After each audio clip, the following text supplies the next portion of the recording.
wato honorable ka san mu sha'anin aikin mu sai an yi hakuri da mu kuma ba komai ne kani ba na zo ne ban sani ba ko ka dan sake tunani ka sako za ka iya ba mu haɗin kai domin mu gudanar da wannan aiki cikin nutsuwa da kwanciyar hankali. Dan duk usuru dan Allah dan annabi ka rabda ina cikin wani yanayi da bai kamata ka dinga damuna ina ga ma babu wani abu da yake tattare da ni so can let me be dan Allah. Honorable wato ni ina ganin ya kamata a ce kana ɗaya daga cikin mutanen da tuni suka waye wajen yunkuri da ƙoƙarin ba hukuma haɗin kai domin a ceci al'umma amma kamar ka kuma wannan abin kai ya samu ba wani ba haba honorable tsoron me kake yi look mu jami'an tsaro mutane ne wanda suke abokai ga al'umma wanda ya kamata mu haɗa kai waje guda don mu gudu tare mu tsira tare haba honorable kuma ya kamata ka gane fa cewa mu da kai ya kamata mu haɗa kai domin yaƙa ta'addanci da 'yan ta'adda kullum ya kamata mu rika kallon halin da ƙasar mu take ciki da al'ummar mu ana so ko mana abubuwa da ƙasashen da kwata-kwata ban san ma halin da muke ciki ba suna nema su kama da rabuwar kai yanzu wannan irin wannan abubuwan da suka faru akan yaran naka a rika zuwa ana kidnapping din yara ko ana kidnapping din mutane wanda ba su ji ba su gani ba saboda tunanin a ɗau wani a basu wani ɗan ƙanƙanin wani abu a ɗauka a basu kuma ku da Allah ya ba dama ku ne 'yan siyasa kuɗi suke hannunku mu ko muka karɓi rantsuwa za mu kare al'umma ai ya kamata a ce mun ba mu haɗin kai wajen ganin mun dakushe irin wannan al'amari. To naji ka je in ne tunani zan gayyace ka zan ba da haɗin kai amma yanzu dan Allah a rabu da wato wani rabin ya kamata mu da kai mu haɗa kai wajen yaƙar ta'addanci da 'yan ta'adda ni ina ganin abin da ya kamata kenan kai kuma wannan matsaman da nake duk da baka jin daɗi wata rana za ka so irin haka. To naji na gode ka je na gode sai ka fito.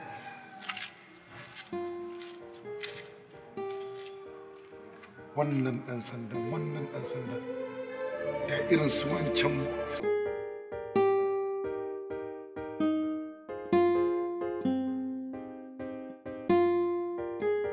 ba da tabbacin cewa za su yi kwato mun ɗana. 'Yan sandan ƙasar nan sun yi rauni ba ne cikakken wannan. Ismail, ka manta ka ce za ka mun wata tambaya, tambaye ni mana ɗana.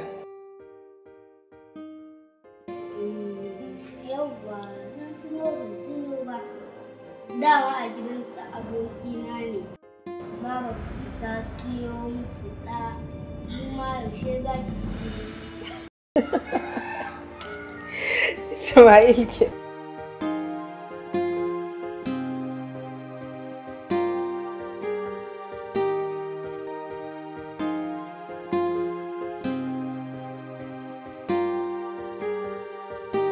Inna lillahi wa inna ilaihi raji'un.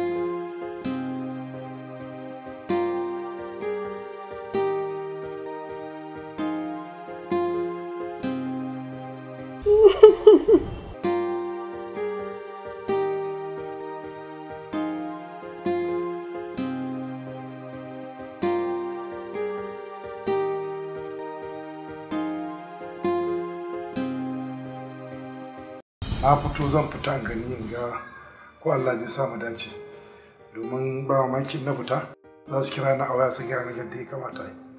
Alhaji, kaga wannan kumbiya fa ba shi bane.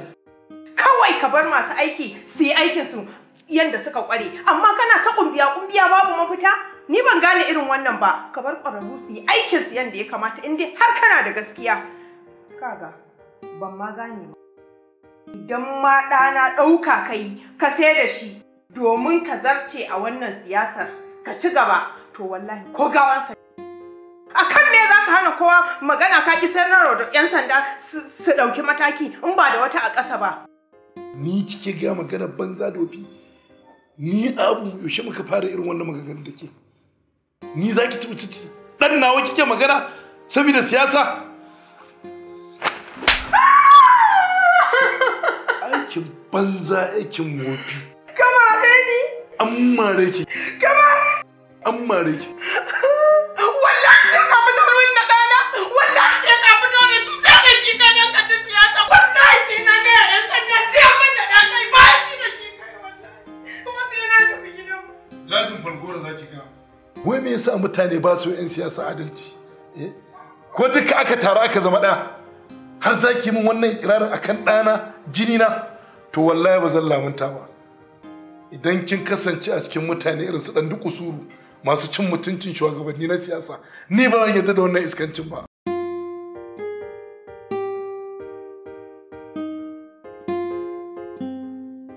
Ni za ki rike ni ba ba na tunanin.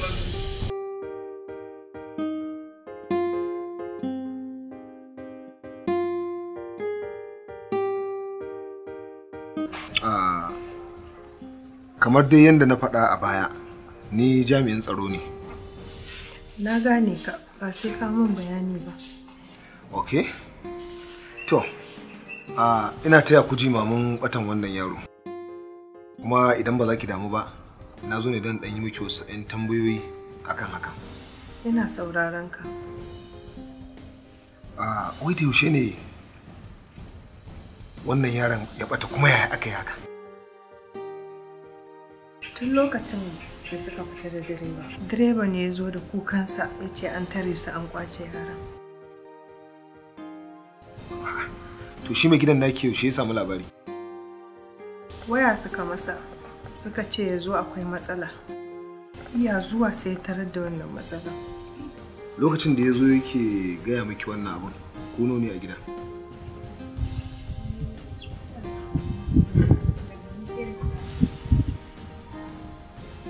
Bayan wannan wayar sun sake masa waya?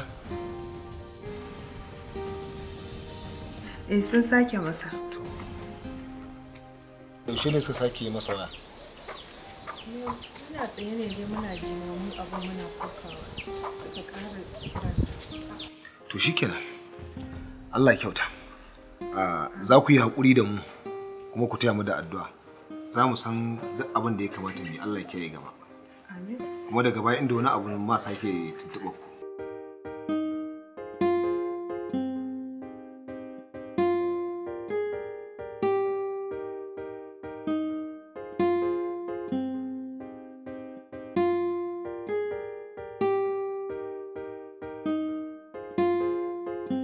Haba Zainab, wannan abin da ke ba daidai kai wannan. Me kai ke tako kafa ka taho dan wannan? Da me zai ji mijin naki kenan yanzu? Ke ma kina tashi hankali, shi ma yana cikin tashi hankali. Ku haɗu ku bi gaba ɗaya ku haɗu ku ta addu'a Allah ya fito da yaran da mu baki ɗaya. Amma ki taso kafa ki taho dan kina haki faɗa wata kalma wadda bata dace ba. Ki ce wai kina zargin sa kan cewa ko shi ne dan wata biyan bukatar sa ya dauki yaran nan ya wata biyan bukatar sa ta ma. Wannan ba magana bace mai kyau, bai kamata ki wannan maganar ba. Ba daidai bane. Tarbiyya ke baka take ba. Dan haka ne fi sabilillahi abin da ke ba daidai bane. To da me zai je kenan?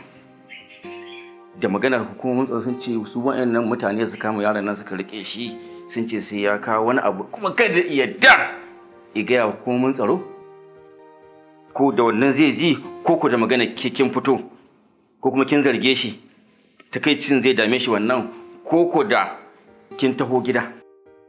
To baba in ba da sa bakin shi ba me zai hana a cewa kar ya sanarwa 'yan sanda sai dai da wani abu a ƙasa. To kin san dalilin da yasa kai ga hukuma? Su suka ce kada ya ga da hukumomin tsaro. Kin san in ya faɗa me zai faru a kansa? Ai Allah ne kaɗai ya sani. Mu dai ina gaya miki ai mu yi addu'a ubangiji wannan yaro Allah ya sa yana hannu na gari Allah ya da shi lafiya. Da haka ne fi sabilillah ina so in gaya miki wannan kiki yayi gaba wannan ba daidai ba. Idan Allah ya kai mu magariba fari ko tashi kafa ki kuma dakin mijinki ni kuma zan je in same shi kin ji ko zan je in same shi kin fahimta mun ga miki ko kake da ki saba Allah mai ta addu'a Allah ya Allah da mu da shi lafiya Allah ubangiji kwato mu da shi lafiya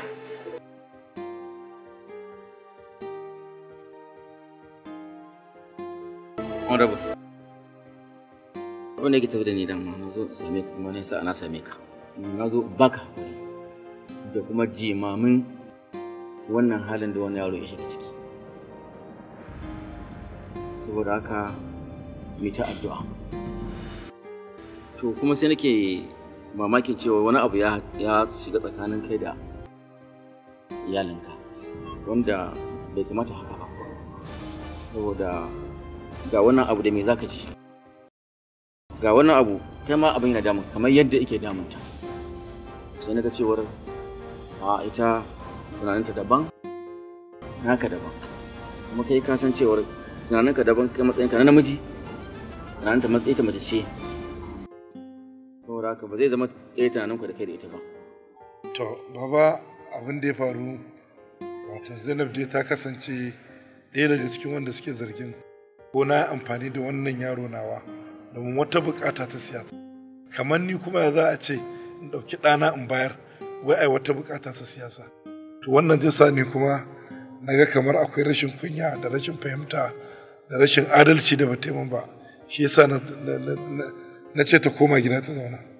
To wannan ruwa me kan maganin siyasa? Ita ina ruwanta siyasa.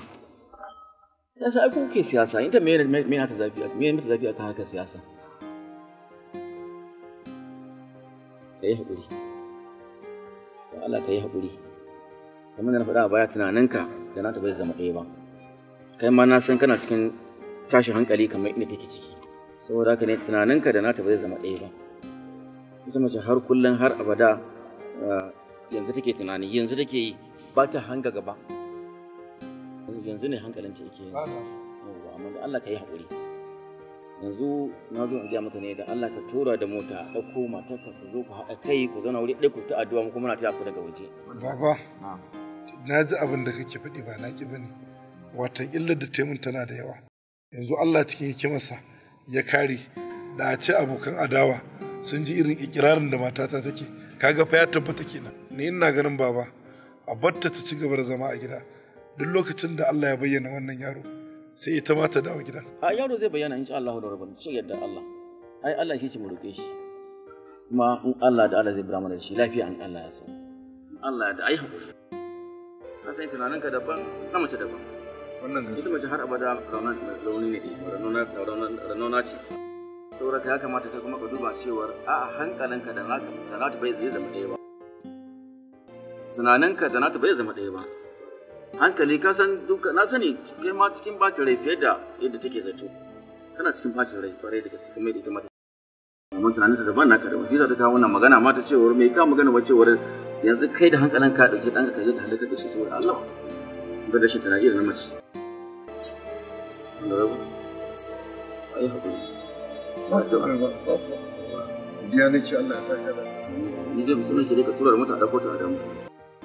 Kuma ku je da tsakaninku ta addu'a mu kuma na cewa ku addu'a insha Allah Allah zai bayyana yaran nan. Ba ku shi kenan ta shige ba. Za a yi.